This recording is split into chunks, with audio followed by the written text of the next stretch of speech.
आपने स्थानीय नेतृत्व की बात की, स्थानीय नेता की बात की। आपके नज़र में कोई ऐसा नेता है जो बेनीपट्टी के मुद्दे को प्रमुखता से रखता हो या यहाँ के लोगों को समझता हो?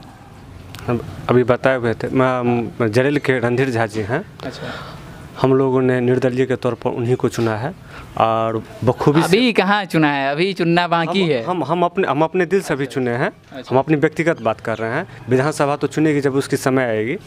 और विधानसभा सहमत है रणधीर झा से? मतलब वाकई लगता है यहाँ पे सबको कि रणधीर झा अच्छा सहमत हैं। क्यों सहमत है? युवा हैं, कर्मठ हैं और एमएसयू में वर्क कर चुके हैं और अच्छे काम कर चुके हैं। क्या अच्छे काम कर चुके? मतलब क्या काम किया उनका? कुछ काम किया हुआ है जिस कहीं भी शिक्षा से रिलेटेड प्रॉब्लम हो या सड़क से रिलेटेड प्रॉब्लम हो या उनको ऐसा लगता है कि किसी भ्रष्ट नेता की वजह से या प्रशासन की वजह से जनता को तकलीफ हो रहा है तो वहाँ जाते हैं। और मतलब अगर प्रशासन, वैसे तो प्रशासन हम लोगों की सुनता नहीं, मतलब बहरे होते हैं, तो धरना प्रदर्शन करके उनको मजबूर करता है आने पे और अपनी बात रखता है। उसके बाद भी अगर प्रशासन उनकी बात नहीं पूरा करता है तो इसमें आप वो गर्दन काट के तो नहीं रख सकते हैं। अच्छा, काम कर रहे हैं। हम लोग को लगता है कि अगर वो जीतेंगे तो अच्छा काम करेंगे। अच्छा, और मतलब कोई किसी भी नेता के दिल में तो झांक कर नहीं देखता है। इलेक्शन लड़ने वाले हैं इस बार? हाँ, इस बार लड़ेंगे। पर उनकी दावेदारी को लेके बहुत बातें हो रही है कि एमएसयू उनको टिकट नहीं देने वाली है या कुछ अभी साफ नहीं हुआ है। लड़ेंगे। निर्दलीय लड़ेंगे? निर्दलीय से ही लड़ेंगे, एमएसयू से नहीं लड़ेंगे। एमएसयू से नहीं, निर्दलीय लड़ेंगे तो वो हो सकता है। क्या आप क्या करते हैं? हम तो जॉब करते हैं पार्ले एग्रो में। क्या क्या क्या काम है? किस चीज़, किस पद पे हैं? मार्केटिंग ग्रोथ ऑफिसर हैं। मधुबनी मेरा एरिया है और मार्केटिंग है। कितने दिनों से? हम ऐसे तो बेवरेज लाइन में 4 साल से हैं, लेकिन इस कंपनी में 2 साल से हैं। इससे पहले किस कंपनी में थे? इससे पहले पेप्सी में थे और उससे पहले कोका कोला में थे। अच्छा, आप पेप्सी और कोका कोला दोनों में काम कर चुके हैं, जो मार्केट में एक दूसरे गला काटने को तैयार है। हाँ, दोनों कॉम्पिटिटर हैं अपने आप में।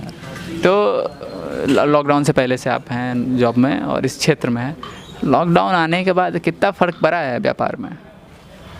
हम लोग की कंपनी डिग्रोथ में, मतलब हम कंपनी के एहसानमंद इसलिए हैं कि हम लोग को जॉब से नहीं निकाली और मतलब सैलरी भी थी, सैलरी भी डिडक्ट नहीं किए।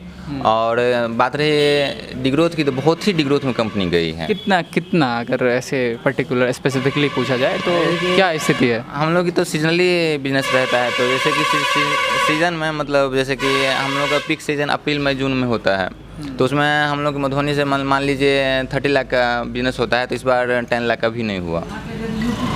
30 लाख का होता है और इस पर 10 लाख का भी नहीं हुआ। सैलरी डायरेक्ट सैलरी मिला है, नौकरी है, सपोर्ट पूरा। हाँ, और फिर बाद बाकी कंपनी को देखें तो पेप्सी सब है तो वो सब हटा दी है, कितने एम्प्लॉय को हटा दिए, लेकिन हमारी स्वदेशी कंपनी है। स्वदेशी तो नहीं। हाँ, अच्छा, आप पार्ले स्वदेशी, अभी पार्ले में हैं आप? तो सपोर्ट की है। सपोर्ट की है।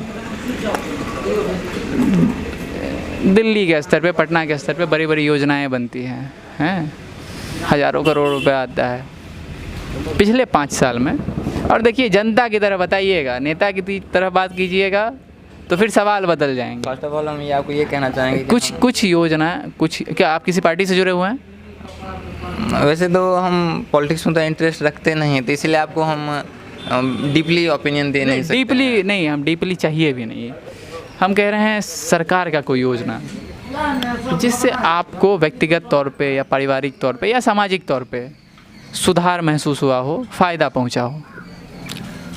हमको तो किसी भी योजना से फ़ायदा नहीं पहुंचा। एक्चुअली मेरा घर आप देखिएगा तो आपको आश्चर्य लगेगा, क्योंकि हम लोग को रहन सहन से कोई नहीं कहता है कि हम गरीब हैं, लेकिन घर हमारे पास रहने के लिए है नहीं। एस्बेस्टस का घर है, 2 रूम है और हमारी मम्मी पीएम आवास के लिए, मम्मी पापा दोनों पीएम आवास के लिए कब से प्रयास कर रहे हैं। जब इंदिरा आवास था वो, अभी नाम से पीएम आवास शुरू कर दिया गया, तभी से प्रयास कर रहे हैं। जब तक कि डीएम ऑफिस में हमारी मम्मी पहुंच गई है और डीएम अपना आदमी भी भेजे थे 2-3 साल पहले, लेकिन कुछ नहीं होता है और हमको अभी तक पीएम आवास नहीं मिला हुआ है। अब तो किसी भी योजना से फ़ायदा हम लोग को। नरेंद्र मोदी कहते हैं कि अब पीएम आवास योजना में कोई करप्शन नहीं है, ना कोई नाम जोड़ सकता है, ना कोई काट सकता है।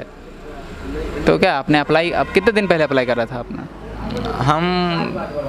हमारे जो भूतपूर्व सरपंच हैं उनको हम पेपर दिए हुए हैं। अच्छा। और वो मतलब आवास सहायक होते हैं ना, उनको वो मुझे बोल रहे हैं कि आवास सहायक हम पेपर पहुंचा दिए हैं। अच्छा। उसका मुझे कोई नॉलेज नहीं है कि वो मेरा।